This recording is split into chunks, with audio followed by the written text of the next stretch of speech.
Good morning everyone, and this time we are targeting different fish at a different location. You guys might recognize this area, you might not, but we are in Lake Macquarie this time. And we are throwing stick baits and lures for once rather than using bait. Well, the setup is just backpack. I've got a net in there as well with the rice bag rather than just carry a bucket. And also I've got my 4-foot rod right up here. And I've got some stick baits as well, which is pretty cool. This water does seem it looks pretty hot actually, but there'll definitely be some kingfish inside of here. There are signs everywhere, fast flowing water, but this should be fine to use. We should be in a good area, and there's plenty of birds around as well. You can see a couple of white seagulls and other looking cranes or bin chicken things. We've got actually fish busting up right here at just the end of the power station. Seems like we thought it was spitting out hot water, but it seems like they really like that point. Now, get my rods out.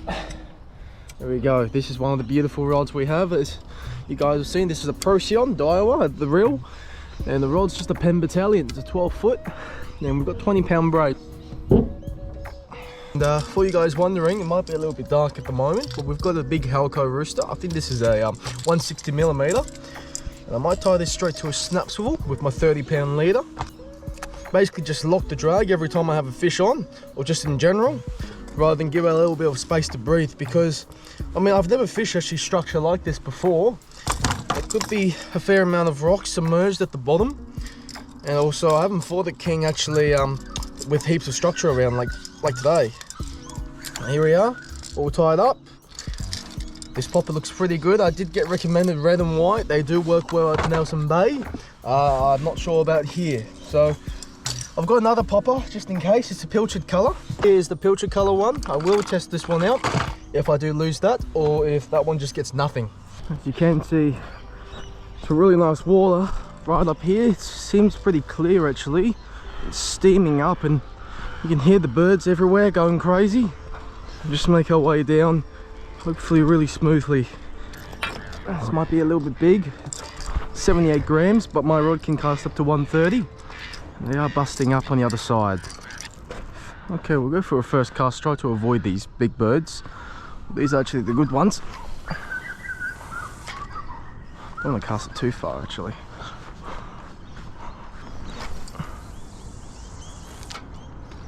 Gee, these birds are getting so close to whacking everything. Nothing is going to hit this, is it? Oh, seems like the fish are up there actually. Let's go get up there. I just love about these poppers, they just don't get snagged up, which is real nice. Unless you get the fish on.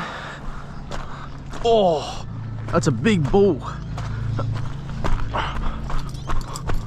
Oh, is that a bull or is that a hammer? I don't know what that is, but it's definitely got a big dorsal fin. It could be a bully, I'm thinking. Don't know if you guys saw that. Jesus Christ. Oh, is that a bull or is that a hammer? We've got a constant wax at the surface, and they don't seem to be big fish at all. They're probably just tailor. Maybe even smaller stuff than tailor. They could just be bait fish. Well, we'll put this popper away and we'll activate Mr. Spinner. He's got a bit of rust at the bottom, and he's just from Big W actually, so that's probably why the rust. Probably why the hook's actually corroding quite a lot. But nice ball, should be fine. That was a snap swivel. We'll try a little small spinner. Okay, so we've got a little spinner on. These birds won't shut up. They are hitting the surface pretty hard, so maybe that wasn't good. Like that. And suppose just let it sink for a bit.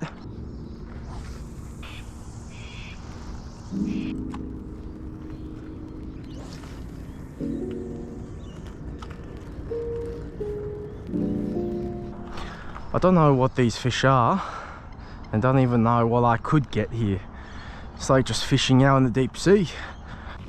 It's getting hot, super hot now. Nothing on the spinner as well. I'm just seeing heaps of bust ups, but there's nothing actually taking it. We've got seagulls just dive bombing the water. It just doesn't look like anything really wants to eat the spinner yet. So I might have to wait, see if there's anything going to eat it pretty soon. Otherwise I'm going to lose my patience. Now I also do have another option, which is just this right here. I don't know what this is, to be honest. It's supposed to be like a little pilly thing. And this is a... Oh, jeez, that's a shark. Oh, probably just a ray actually. Yeah, probably like an eagle ray or devil ray. But can we convert that into a fish? We'll find out. I mean, fishing's all about experimenting stuff, you know. So today we're just trying out different lures and a new location, somewhere I've actually never been before. I've heard a couple big splashes from big sharks as well, so we'll have to see if the big shark will actually grab my lure. But this thing might be a little bit small. I might be jinxing myself as well, but there's a very good drop off here. Don't know if you guys can actually pick that up. I will not want to be swimming inside of that. I do know people who actually would set up inside of here as well. But we'll give it a go over here, see if there's anything. I don't know if that's really from the water. So this smoke or steam.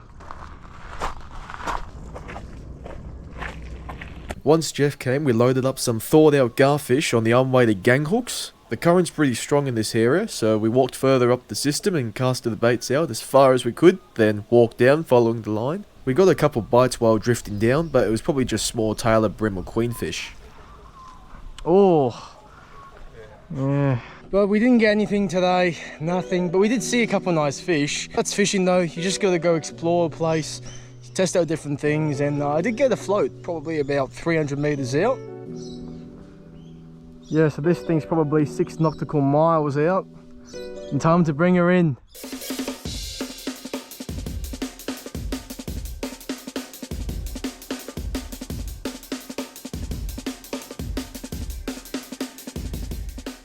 Yep, which is pretty cool, but nothing on Gars. So anyways, probably might not come here, maybe will come here, but probably won't be my go-to spot.